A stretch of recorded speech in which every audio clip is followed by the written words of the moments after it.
대구시와 경상북도, 경산시가 국비를 한 푼도 확보하지 않은 채 도시철도 하향 연장 사업 MOU를 체결하는 등 홍보에만 치중해 선거를 앞둔 전시행정이라는 빈축을 사고 있습니다. 지자체의 건설공사 조기 발주가 각종 부작용을 낳아 오히려 중소건설업체들의 경영난을 가중시키고 있습니다. 정부의 지역 공연장과 예술단체 활성화를 위한 묻지마식 지원 보조금이 비리 여지가 많은 복마전이 되고 있습니다. 새누리당 대구시당 공천관리위원회 구성이 오늘 최종 의결됐습니다. 어떤 인사들이 포함됐는지 지방선거 이모저모 전해드립니다. 여러분 안녕하십니까? 대구 경북 소식 전해드립니다. 어제 이 시간에 대구시와 경상북도, 경산시가 대구 도시철도 1호선 하향 연장 사업을 위해 양해각서를 체결했다는 소식 전해드렸습니다. 많은 분들이 이 소식을 접하고 기대에 부풀었을 텐데요. 그런데 당초 올해 배정된 줄 알았던 설계비 50억 원이 다른 사업으로 전용돼 실제로는 하향 연장 사업을 위한 국비 예산이 한 푼도 없는 상태에서 MOU가 체결된 것으로 드러났습니다. 박재형 기자가 취재했습니다. 대구 도시철도 1호선 하향 연장 사업 양해각서가 체결됐다는 소식에 하향 지역 대학에 다니는 학생과 직장인 그리고 하향 지역 시민들은 한껏 기대에 부풀었습니다. 그런데 사업 원년인 올해 국비 예산이 한 푼도 배정되지 않은 것으로 확인돼 기대감이 자칫 큰 실망감으로 바뀔 상황에 처했습니다. 지난해 12월 말 예비 타당성 조사가 뒤늦게 통과되면서 대구시와 경상북도 등 해당 지자체는 실시 설계비 50억 원을 지원해 줄 것을 국회에 긴급 요청했습니다. 하지만 국회 상임위에서 동의를 얻지 못하자 삭감된 50억 원은 이른바 쪽지 예산 논란 속에 엉뚱하게도 하향 연장이 아니라 1호선 화원 연장 예산으로 배정됐습니다. 불필요하다고 12월 24일 날 예산 통과도 했으니까 국회에서 담아줘야 된다고 엄청 노력을 했는데 그래가지고 결국은 거의 다 됐다고 우리는 생각을 했는데 마지막 판 본회의장에서 문제는 지난해 연말 소관 상임위원회가 설계비 50억 원을 통과시키지 않은 점으로 미뤄 앞으로도 예산 확보가 쉽지 않을 것으로 예상된다는 겁니다. 실시 설계비를 한 푼도 확보하지 못한 상태에서 대구시장과 도지사, 경산시장, 지역구 국회의원 등이 참석한 가운데 떠들썩하게 양해각서 체결식부터 연 것은 지방선거를 의식한 것 아니냐는 비판도 나오고 있습니다. 관련 지자체들은 오는 2019년 완공을 목표로 1호선 하향 연장 사업을 추진하겠다고 밝혔지만 국비 확보가 안 될 경우에는 목표 수정이 불가피하고 최악의 경우엔 사업 자체가 무산될 수도 있습니다. 많은 기대 속에 추진되고 있는 대구 지하철 1호선 연장 사업이 지역민들의 기대만 부풀린 채 홍보 잔치로 끝날 수 있다는 우려를 자아내고 있습니다. MBC 뉴스 박재영입니다. 몇 년 전부터 정부가 건설공사 조기 발주를 독려하고 있습니다. 하지만 공사가 한꺼번에 몰리면서 각종 비용이 상승하고 연말에는 일감이 없어서 중소업체들이 경영난을 겪는 부작용이 생기고 있습니다. 도건엽 기자가 취재했습니다. 세계 금융위기 직후였던 지난 2009년, 정부는 지역 경기 활성화를 위해 지방자치단체에 예산 조기 집행을 독려하고 경쟁을 유도해 건설공사를 상만 개에 조기 발주하는 비율이 한때 90%까지 올라갔습니다. 정부가 지난해부터 지방재정 집행 지침을 조기 집행에서 균형 집행으로 바꿨지만 지방자치단체가 발주하는 건설공사가 상반기에 집중되는 현상은 여전합니다. 대구시는 올해 공사 발주 금액의 81%를, 경상북도 역시 발주 금액의 54%, 공사 건수의 94%를 상반기에 발주합니다. 짧은 기간에 공사가 몰리자 자재값이 오르고 일손도 부족해 공사 비용이 늘어나면서 오히려 업체들의 부담이 커졌습니다. 한 60% 정도 상반기에 할 수 있는 인력하고 장비가 있는데 80%를 쏟아내다 보니까 부족 현상이 일어나다 보니까 타시군에도 또 불러와야 되고. 공사 감독을 할 공무원이 한정돼 있고 공사 기간을 무리하게 단축하다 보니 부실 공사까지 우려되는 상황입니다. 공사 기간을 한 60일에서 90일을 줘야 되는데 한 40일에서 50일밖에 안 줍니다. 네, 이랬더니 그 양성 기간도 그렇고 일감이 없는 하반기에 영세 업체들은 경영난을 겪기도 합니다. 분기별로 균형적으로 발주해 주시면 저희도 전체적으로 공사하는데도 품질도 좋아질 것이고 또 인력이라든가 장비라든가 수급도 균형적으로 수급 조달이 잘 이루어지기 때문에 예산 조기 집행의 부작용이 적지 않은 만큼 정부가 지자체에 명확한 지침을 내려달라는 것이 중소건설업체들의 바람입니다. MBC 뉴스 도건협입니다. 정부가 지역 공연장과 예술단체에게 상주단체 보조금을 지원하고 있습니다. 그런데 제대로 된 감사 한 번 없는 묻지마식으로 지원하면서 비리의 여지를 키우고 있습니다. 도성진 기자가 취재했습니다. 대구의 한 지자체가 운영하는 이 공연장에는 상주 예술단체가 있습니다. 말 그대로 특정 예술단체가 공연장에 머물며 연습실과 공연장 등 다양한 지원을 받아 창작 활동을 하고 있습니다. 최근 4년 동안 3억 원의 보조금도 지원됐는데 문제는 단체 선정 과정입니다. 공연장 관장이 직전까지 자신이 대표로 있던 예술단체를 상주단체로 선정해 지원했고 이 과정에 공모나 심의 절차는 없었습니다. 특혜 의혹을 받고 있는 상주단체는 근로계약서 등 기본적인 절차도 지키지 않고 인건비로 수천만 원을 사용한 것으로 드러나 횡령 의혹까지 받고 있습니다. 근거 서류가 부족한 거는 보니까 위반은 맞습니다. 맞는데 이제 이게 그 예술단체들은 사실은 대충 좀 그렇거든요. 그래서 이런 점 앞으로 이제 보완을 해야 될 점이고. 또 공연 수익에 대한 배분율을 정하지 않고 들쭉날쭉하며 수익을 나눈 것으로 드러나 대구시 감사에 적발되기도 했습니다. 다른 공연장과 상주단체도 비슷한 상황이지만 이들에 대한 제재는 없었습니다. 정부가 지역 공연장과 예술단체를 살리겠다며 지난 2010년부터 상주단체 지원 사업으로 대구 지역에 지원한 보조금은 10억 원가량, 올해만 7억 원이 지원되는 등 매년 지원 규모는 커지고 있지만 예산을 총괄하는 대구문화재단은 제대로 된 감사 한번 하지 않았습니다. 감사 계획을 수립을 해서 정기적인 감사를 통해서 지원받은 예술단체 공연장들이 그 자금 집행이라든지 사업 추진에 시민들 세금으로 이제 운영이 되는 것이니까 투명하게 집행이 될 수 있도록.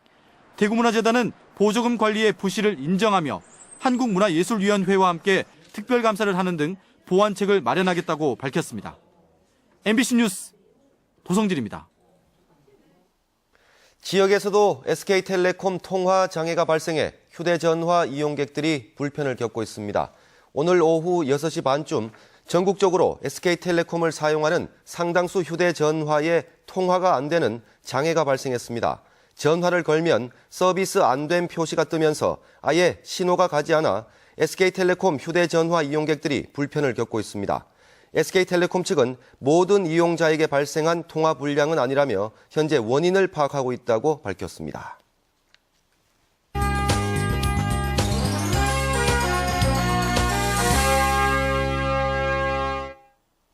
새누리당 대구시당 공천관리위원회가 뒤늦게 구성됐습니다. 새누리당 경북도지사 경선이 다음 달 13일로 확정되자 예비 후보들이 계속 반발하고 있습니다. 오늘 들어온 지방선거 관련 소식을 이상원 기자가 종합해서 전해드립니다. 오늘 열린 새누리당 최고위원회의에서 새누리당 대구시당 공천관리위원회 구성이 최종 의결됐습니다. 공천관리위원장에 홍철 대구 가톨릭대 총장, 부위원장에 이종진, 권은희, 김상훈 국회의원이 임명되는 등 국회의원 3명, 여성 4명을 포함해 모두 12명으로 대구시당 공천관리위원회가 구성돼 내일 첫 회의를 갖습니다. 새누리당의 경상북도지사 후보 선출일이 다음 달 13일로 확정됐습니다. 경북도지사 후보 선출을 위한 국민참여선거인단 전체 투표는 다음 달 12일, 개표와 후보자 선출 대회는 13일에 열립니다. 선거운동 기간은 다음 달 6일부터 일주일 동안으로 합동연설에는 권역별 3회, TV토론회는 2차례 이상 실시하기로 했습니다. 한편 권오을 예비후보는 다음 달 13일로 결정된 것과 관련해 성명을 내고 경선 일정 연기를 다시 한번 촉구했습니다. 포항지역 시민단체 회원 400여 명이 오늘 새누리당 중앙당사를 찾아 포항시장 후보 여선 우선 추천지역 선정에 항의하는 시위를 벌였습니다. 이들은 새누리당이 지역 민심을 무시한 채 여성 후보를 공천하려 하고 있다며 중앙당의 불공정한 여선 우선 추천 지역 결정을 즉각 철회하라고 촉구했습니다. MBC 뉴스 이상원입니다.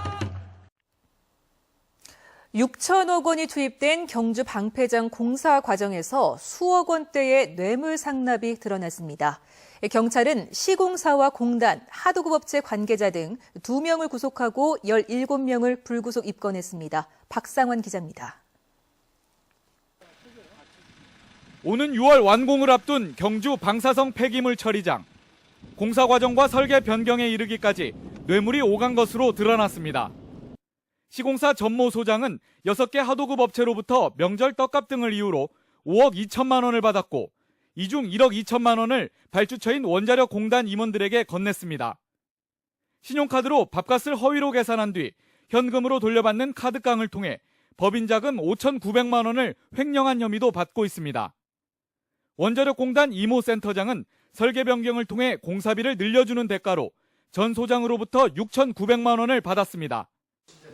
백전 경주시장은 2010년 지방선거를 앞두고 공단의 민전 이사장으로부터 1,000만 원을 받은 것으로 조사됐습니다.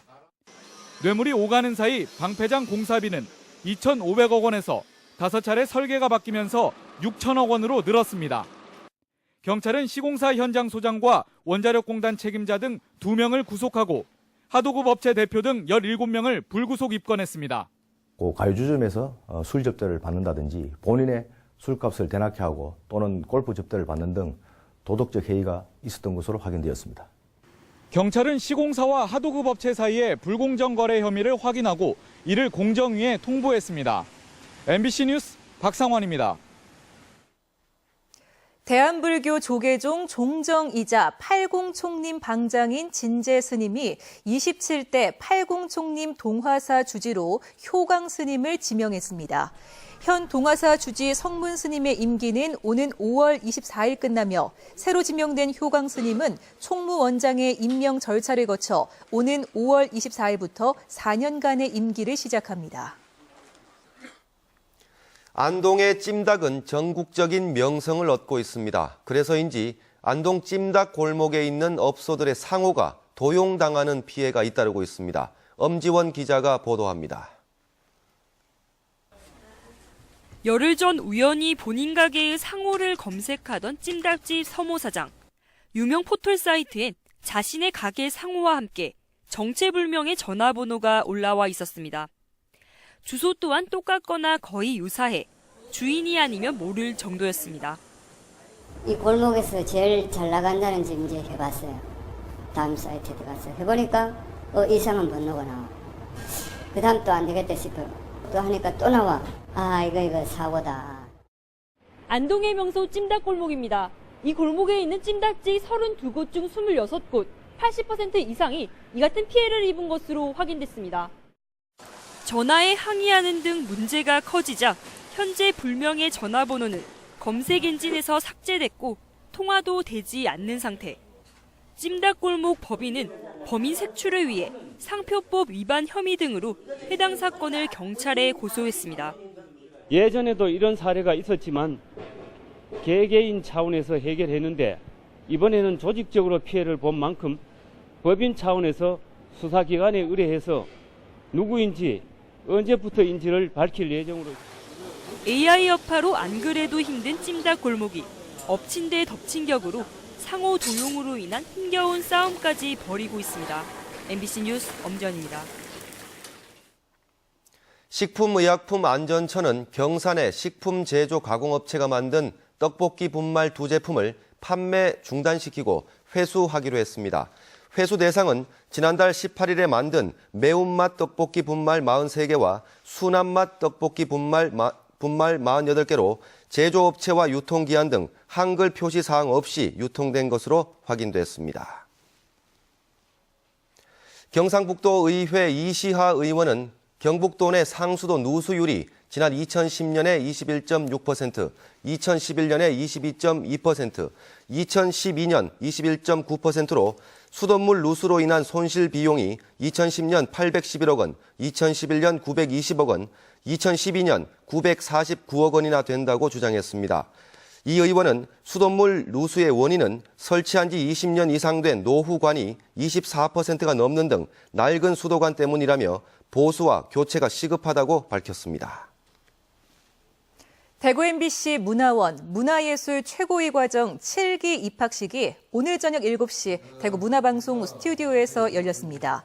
대구 MBC 문화원은 문화예술에 대한 이해를 높이고 창조적인 리더십을 함양하기 위해 지난 2011년에 개원한 이후 지금까지 420여 명이 문화예술 최고위 과정을 마쳤습니다. 오늘 입학식에는 뮤지컬 오페라의 유령 라이센스 버전의 주연을 맡았던 뮤지컬 배우 윤영석 씨의 공연 등 다양한 행사가 이어졌습니다. 최신 건축 정보를 한눈에 볼 수 있는 제14회 대구 건축 박람회가 오늘 엑스코에서 개막했습니다. 이번 박람회는 전국의 250개 업체가 450개 부스를 마련해 놓고 건설 장비와 건축 자재, 조경, 조명 등 전문 건축 제품을 비롯해 가구와 인테리어 소품 등 소비자들이 생활에 자주 접하는 제품을 선보이고 있습니다. 네, 지금까지 대구 경북 소식 전해드렸습니다. 시청해주신 여러분 고맙습니다.